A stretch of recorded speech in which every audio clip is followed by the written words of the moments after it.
Avez-vous déjà réfléchi au pouvoir du silence? De nombreuses vies, rêves et opportunités ont été détruits par l'incapacité à rester silencieux au bon moment. Il y a ceux qui, poussés par l'enthousiasme, partagent tout avec tout le monde et lorsque les choses ne se déroulent pas comme prévu, ne comprennent pas les raisons de l'échec. D'autres, dans des moments de colère, prononcent des mots qui blessent profondément et portent ensuite le poids du regret. La clé pour éviter ces erreurs réside dans la maîtrise de l'art du silence. Zénon de Cityon, le fondateur du stoïcisme, nous rappelle avec sagesse que nous avons 2 oreilles et une seule bouche, une invitation à écouter 2 fois plus que nous ne parlons. Dans la vidéo d'aujourd'hui, nous explorerons des pratiques puissantes pour grandir dans le silence, en développant une force intérieure qui parle plus fort que n'importe quel mot. Mais avant de commencer, souvenez-vous, ce contenu vous est parvenu parce que quelqu'un s'est abonné, a laissé un like et a commenté. Faites de même et contribuez à diffuser ce message à davantage de personnes, car après tout, le silence peut aussi être une forme d'action. Découvrez la force du silence. Depuis le moment où nous ouvrons les yeux sur le monde, nous sommes presque conditionnés à parler, comme si la capacité d'articuler des mots était le plus grand signe de progrès. Nos premiers sons sont célébrés, répétés et même enregistrés. Nous grandissons en croyant que parler est toujours mieux que se taire, mais avec le temps, nous réalisons que de nombreux mots naissent d'impulsion, d'angoisse ou simplement de la nécessité de combler le vide du silence. Et c'est là que réside le danger. Sans nous en rendre compte, nous laissons échapper trop de mots qui ne reflètent pas toujours ce que nous voulons réellement transmettre. Parler pour parler, c'est comme lancer des flèches dans l'obscurité. De temps en temps, l'une peut atteindre sa cible, mais il est bien plus probable qu'elle provoque de la confusion ou même des blessures. Prenez l'exemple d'un jeune leader dans une petite entreprise. Thierry était connu pour son éloquence et sa volonté de donner constamment son avis lors des réunions. Il pensait que sa capacité à parler le mettait en valeur, mais ses idées manquaient souvent de réflexion, et son excès de parole donnait à ses collègues le sentiment d'être négligés. Pierre, un collègue plus réservé, avait l'habitude d'observer attentivement avant de se prononcer sur un sujet. Il écoutait, analysait, et lorsqu'il parlait enfin, ses suggestions étaient si précises et bien pensées que tout le monde s'arrêtait pour l'écouter. Il ne fallut pas longtemps pour que ses supérieurs et collègues reconnaissent Pierre comme une voix fiable et respectée, non pas à cause de la quantité, mais de la qualité de ses contributions. Cette capacité à savoir se taire n'est ni de l'omission, ni de l'insécurité. C'est tout le contraire. En gardant le silence, vous démontrez une force intérieure et un respect pour les autres, car vous prenez le temps d'écouter avant de réagir ou de juger. Quand nous parlons trop, nous diluons notre message, comme un café qui perd son goût lorsqu'il est trop allongé. Mais cela ne signifie pas qu'il faut s'isoler ou éviter les interactions sociales. Il s'agit plutôt de reconnaître que la vraie sagesse réside dans le choix des batailles et des mots qui comptent vraiment. Dans le stoïcisme, 2 vertus aident dans ce processus.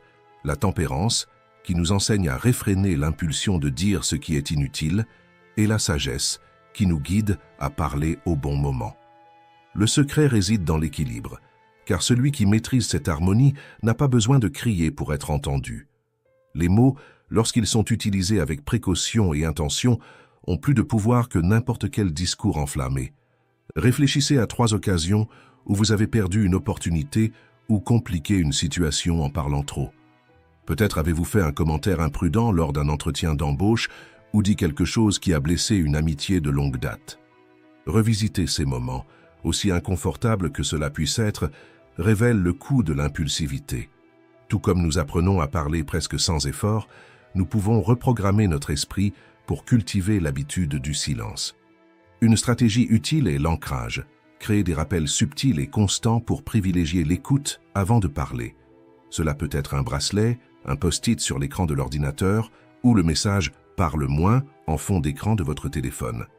Chaque fois que vous voyez ce rappel, arrêtez-vous un instant, respirez profondément et demandez-vous « Mes paroles ajoutent-elles vraiment quelque chose maintenant ?» Avec la pratique, votre cerveau associera ce stimulus à l'acte de faire une pause et d'écouter au lieu de réagir impulsivement. Le curieux paradoxe est que, en parlant moins, vous parlez mieux. Permettre au silence de s'installer vous fait remarquer des informations que d'autres ignorent. Votre attitude attentive crée un environnement où vos paroles sont attendues et valorisées. Tout comme Pierre dans le milieu professionnel, vos mots auront un impact non pas parce qu'ils seront longs ou embellis, mais parce qu'ils seront en accord avec le moment. La communication cessera d'être un bruit incessant pour devenir un outil précis, capable de construire des ponts au lieu d'ériger des barrières. Rappelez-vous, avant d'apprendre à parler, nous vivions dans le silence et, pourtant, nous communiquions parfaitement par des gestes, des expressions et des regards. Le silence a été notre première langue, et si nous y prêtons attention, il l'est encore. Choisir de se taire au bon moment est un acte de courage et de maturité. C'est la preuve que vous n'avez pas besoin de vous affirmer à tout instant, car vous avez déjà trouvé en vous ce qui compte vraiment. Plus vous écoutez, plus vous apprenez. Et lorsque vous choisissez de parler, vous trouvez dans la juste mesure l'expression de votre authenticité. Vous n'avez pas besoin d'avoir une opinion sur tout. Nous vivons dans un monde où chaque sujet, aussi trivial soit-il, devient une nouvelle arène pour les débats. Réseaux sociaux, conversations quotidiennes, séries télévisées, tout nous pousse à donner notre avis et à nous positionner. Pourtant, le geste le plus libérateur n'est peut-être pas de remporter ces disputes, mais plutôt de choisir de ne pas y participer. La philosophie stoïcienne nous enseigne que le silence peut être un bouclier puissant contre les distractions, les tensions et les bruits qui, au fond, ne nous mènent nulle part. Tout n'exige pas notre approbation ou notre désapprobation. En réalité, bien souvent, c'est dans l'acte de ne pas donner son avis que nous trouvons notre plus grande force. La véritable forteresse intérieure ne se construit pas dans les arguments ou les débats, mais dans la capacité à se concentrer sur ce qui compte réellement. Choisir le silence n'est pas de la négligence, encore moins de l'indifférence, c'est du discernement. Combien de fois vous êtes-vous retrouvé entouré de questions exigeant une opinion? Qui, selon toi, va gagner le championnat? Que penses-tu de l'apparence de cette célébrité? Quelle est ta position sur le sujet polémique de la semaine? Ces questions peuvent paraître inoffensives, mais en les analysant de plus près, on réalise que peu, voire aucune, n'atteignent nos préoccupations les plus profondes. Ce sont des voleurs de temps et d'énergie. En nous engageant dans ce flot incessant d'opinions, nous risquons de négliger l'essentiel, notre propre évolution. Marc Aurèle, dans ses réflexions, mettait en garde contre le gaspillage d'énergie à se concentrer sur ce qui échappe à notre contrôle. Pour lui, chaque minute passée à penser ou à commenter la vie des autres est une minute volée à quelque chose de bien plus précieux, l'opportunité de progresser. Le stoïcisme nous invite à reconnaître les limites de notre énergie. Il n'est ni possible ni nécessaire de tout observer. Se focaliser sur ce qui échappe à notre contrôle, comme les décisions, opinions ou comportements des autres, c'est comme planter des graines dans un sol stérile. L'effort est immense, mais les fruits n'arrivent jamais. À la place, nous pouvons rediriger cet effort vers ce qui compte vraiment et relève de notre contrôle. Cela ne signifie pas vivre dans une indifférence totale au monde, mais comprendre que donner son avis sur tout nous maintient à la surface, sans jamais approfondir ce qui nous transforme réellement. Le silence est bien plus qu'un choix passif, c'est un outil puissant d'autocontrôle. Choisir de se taire n'est ni de la lâcheté, ni une acceptation de ce avec quoi nous ne sommes pas d'accord. C'est en réalité une priorité donnée à ce qui est utile et vrai. Quand nous parlons moins, nos paroles gagnent en poids et en signification. Et, en ne disant que l'essentiel, nous gagnons du respect en montrant que nous ne gaspillons pas notre temps avec des futilités. De plus, le silence nous protège des discussions inutiles et épuisantes. Combien de fois êtes-vous entré dans un débat pour en sortir plus fatigué et irrité, sans qu'aucun résultat constructif n'ait été obtenu? En préservant notre paix, nous créons un espace intérieur de calme pour réfléchir à ce qui a réellement de la valeur. Ne pas exprimer d'opinion nous libère. Cela nous libère du poids de plaire ou de déplaire, de la peur d'être mal compris, de l'angoisse d'avoir toujours quelque chose à dire. Cette liberté nous rend notre autonomie sur nos choix et nos priorités. En choisissant les batailles qui valent la peine, nous découvrons que la plupart des conflits qui nous entourent ne méritent même pas notre attention. Cette pratique nous enseigne quelque chose d'encore plus précieux, l'humilité. Ne pas donner son avis sur ce que nous ne connaissons pas ou qui ne nous concerne pas directement, c'est reconnaître nos propres limites et laisser place à l'apprentissage. Nous cessons d'agir comme des experts en tout pour devenir plus enclins à écouter, observer et grandir. Qu'est-ce qui mérite réellement notre énergie? Avec le temps et l'énergie économisés en évitant les discussions inutiles, nous pouvons investir dans quelque chose de constructif. Tendre la main à ceux qui en ont besoin, nous consacrer à des projets personnels ou simplement réfléchir à nos propres défauts. Comme le disait Marc Aurèle, nous avons le pouvoir de ne pas former d'opinion et de ne pas permettre à notre âme d'être troublée. Voilà l'essence de la liberté. Ne pas laisser ce qui est hors de notre contrôle façonner qui nous sommes. Le temps passé à juger le voisin, la voiture d'un collègue ou la façon dont un membre de notre famille éduque ses enfants pourrait être utilisé pour améliorer ce qui dépend exclusivement de nous. En comprenant cela, nous réalisons que moins d'opinions ne signifie pas renoncer à ses responsabilités, mais les rediriger vers ce qui fait réellement la différence. Au final, le silence n'est pas seulement l'absence de mots, c'est une déclaration d'indépendance. C'est la preuve que nous choisissons notre paix plutôt que le chaos, notre progression plutôt que les distractions. Comme l'a dit Ésope, la gratitude est la vertu des âmes nobles. En cultivant le calme intérieur, nous apprenons à être reconnaissants pour ce qui compte vraiment et nous nous détachons du besoin d'avoir toujours raison. Parler seulement lorsque c'est nécessaire donne à nos mots un poids transformateur. Choisir le silence ne nous protège pas seulement du bruit extérieur. Cela crée un espace pour ce qui compte vraiment, notre paix, notre vérité, notre progression.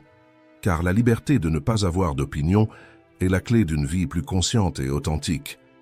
Pas besoin de se justifier. Le silence porte une sagesse si profonde qu'il devient dans de nombreux cas la meilleure réponse.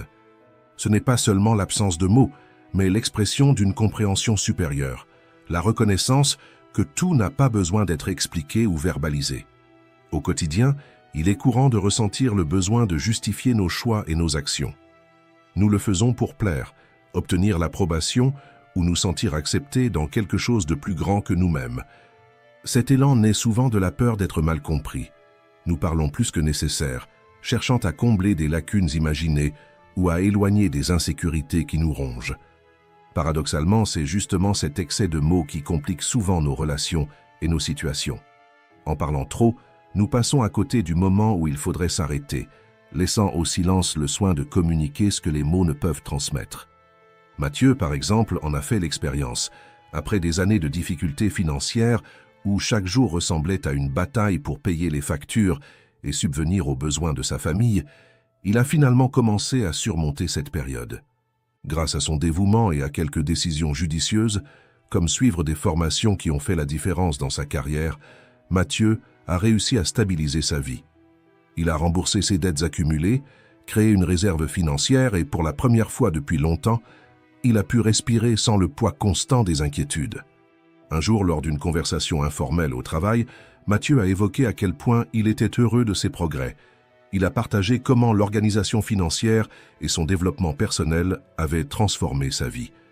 Avec enthousiasme, il a expliqué qu'il pouvait enfin épargner de l'argent et planifier l'avenir. Ses collègues l'ont écouté avec admiration, louant sa persévérance. Cependant, quelques semaines plus tard, Matthieu a remarqué un changement subtil, mais significatif. Les projets les plus importants ont commencé à être confiés à d'autres. Il s'est retrouvé exclu d'opportunités qui lui étaient auparavant proposées sans hésitation. Intrigué, il a discrètement interrogé un collègue qui lui a expliqué, presque comme si c'était une évidence. « Nous pensions que tu étais déjà bien. Ces contrats sont importants pour ceux qui luttent encore. » Ce commentaire a eu l'effet d'une douche froide. En partageant ses progrès, Matthieu avait involontairement envoyé un message qu'il ne souhaitait pas, qu'il n'avait plus besoin de travail. Cela a conduit ses collègues à prendre des décisions basées sur des interprétations erronées. Ce qui aurait dû être une célébration de ses réussites l'a finalement privé de nouvelles opportunités. Cette histoire illustre une vérité importante. L'excès d'exposition peut avoir des conséquences inattendues. Nos mots ne sont pas toujours accueillis avec empathie ou compréhension. Souvent, les gens interprètent nos réussites comme un signe que nous n'avons plus besoin d'aide ou d'opportunités. Épictète exprime cette idée avec simplicité et force. Si vous buvez de l'eau, ne dites pas à tout le monde que vous buvez de l'eau. Cette phrase nous enseigne la valeur de la discrétion, montrant que tout n'a pas besoin d'être partagé. Préserver notre essence signifie également protéger certains aspects de notre vie du jugement extérieur. En choisissant le silence sur des questions personnelles, nous renforçons notre caractère et cultivons la discrétion.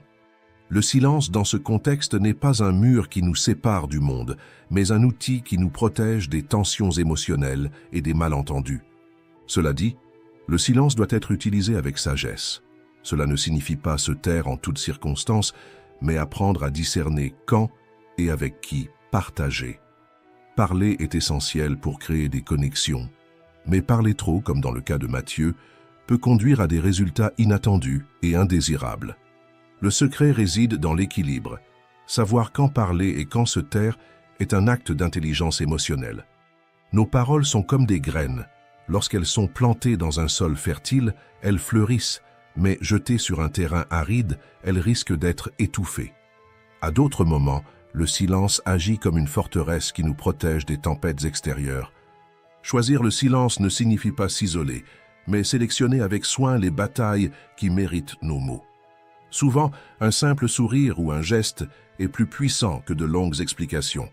La prochaine fois que vous ressentirez le besoin de justifier vos choix ou vos réussites, demandez-vous, cette explication est-elle vraiment nécessaire? Peut-être que, plutôt que des mots, le silence serait la meilleure réponse. Car en fin de compte, le véritable pouvoir réside dans le fait de vivre selon ce que vous savez être vrai, sans avoir besoin d'une validation constante. Fixez des limites aux intrusions des autres. Il y a des moments dans la vie où certaines personnes semblent s'être données pour mission singulière de partager tout ce qu'elles pensent, sans se demander si nous souhaitons ou avons besoin d'entendre cela. Leurs paroles sont souvent qualifiées de franchise ou de sincérité.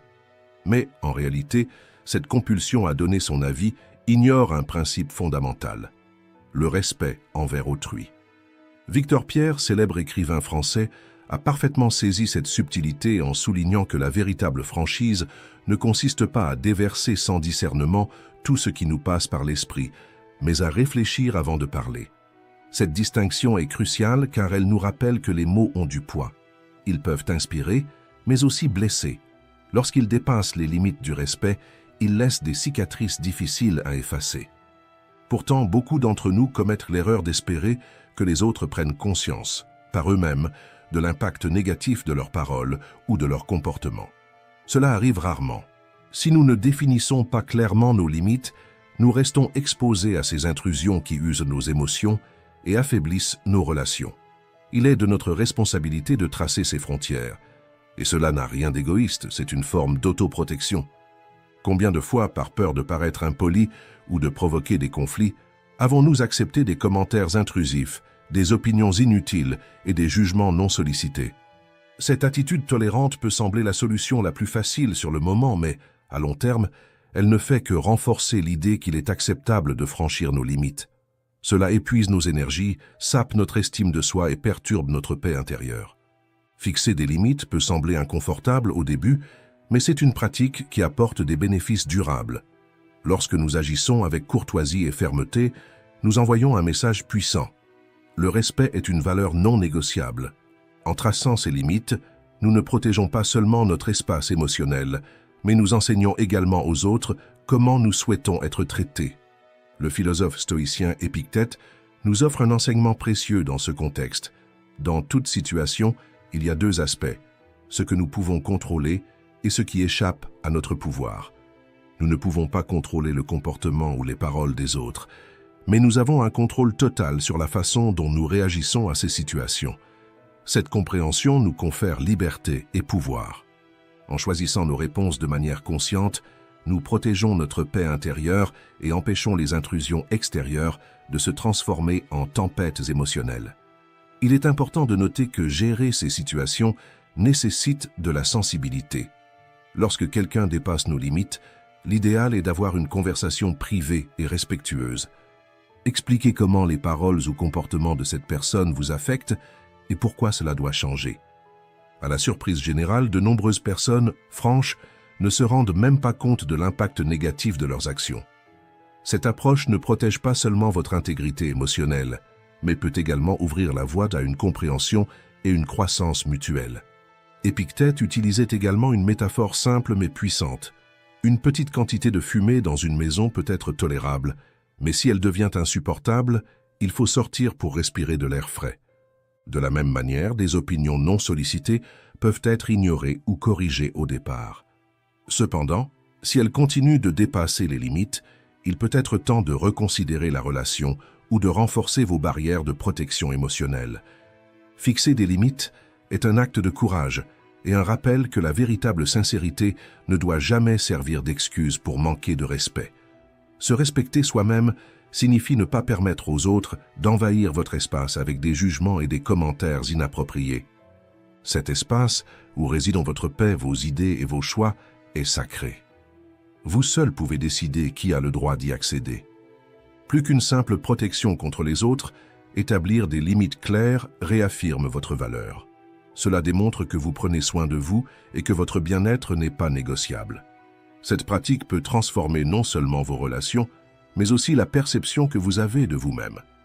Rappelez-vous, se respecter est la première étape pour être respecté. Et cette leçon, bien qu'exigeante, est l'un des cadeaux les plus précieux que vous puissiez vous offrir.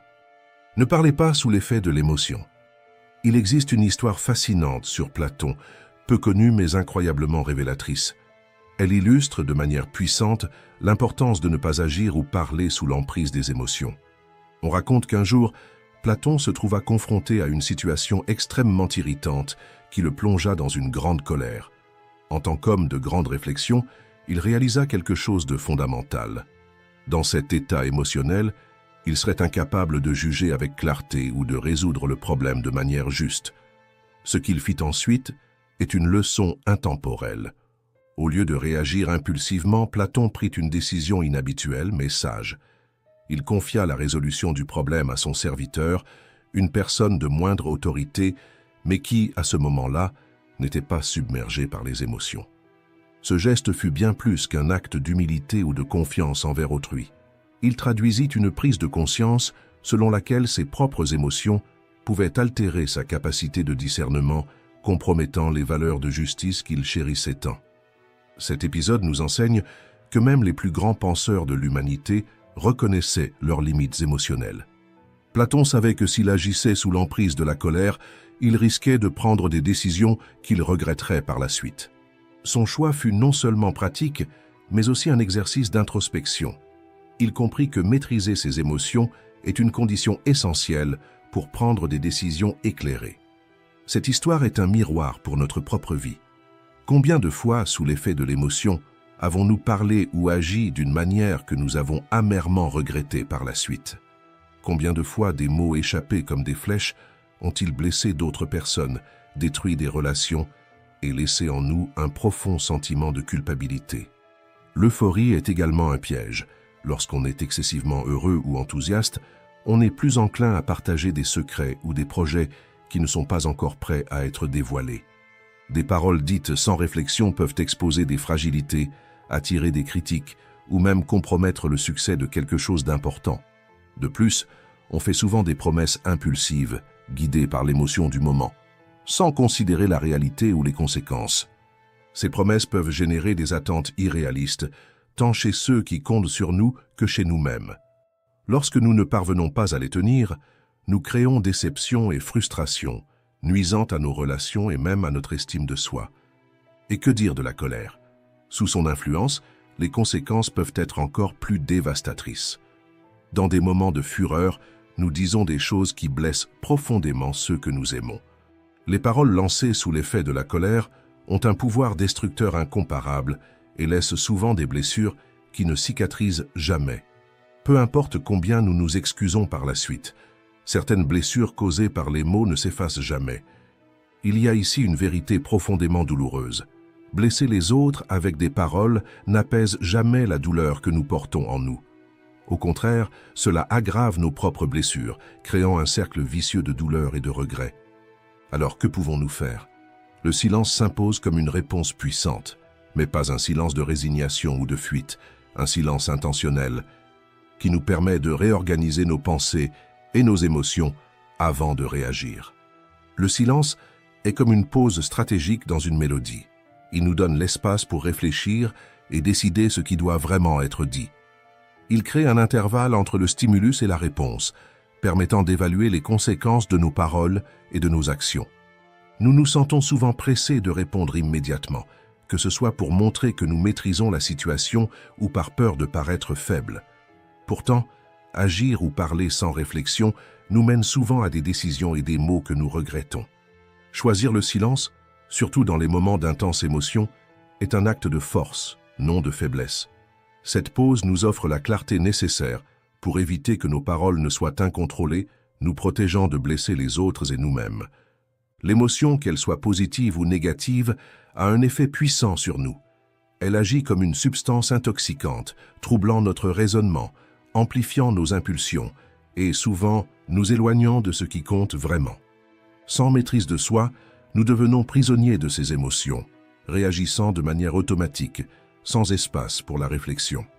La pratique du silence, comme enseignée par les stoïciens, est un antidote contre cet état d'asservissement émotionnel. En apprenant à nous taire, nous développons une compréhension plus profonde de notre monde intérieur. Nous commençons à reconnaître nos réactions, nos émotions et nos intentions avec plus de clarté, ce qui nous permet de grandir, tant sur le plan personnel que spirituel. Cette pratique n'est pas facile. Elle demande de la patience, de l'introspection et souvent l'humilité d'admettre nos failles. Je dois avouer que pour moi, c'est l'une des leçons les plus difficiles de la philosophie stoïcienne. J'ai perdu des opportunités, des amitiés et des moments importants parce que je n'ai pas su me taire au bon moment. Mais chaque erreur m'a apporté une leçon précieuse, montrant que le silence n'est pas une absence, mais une présence consciente.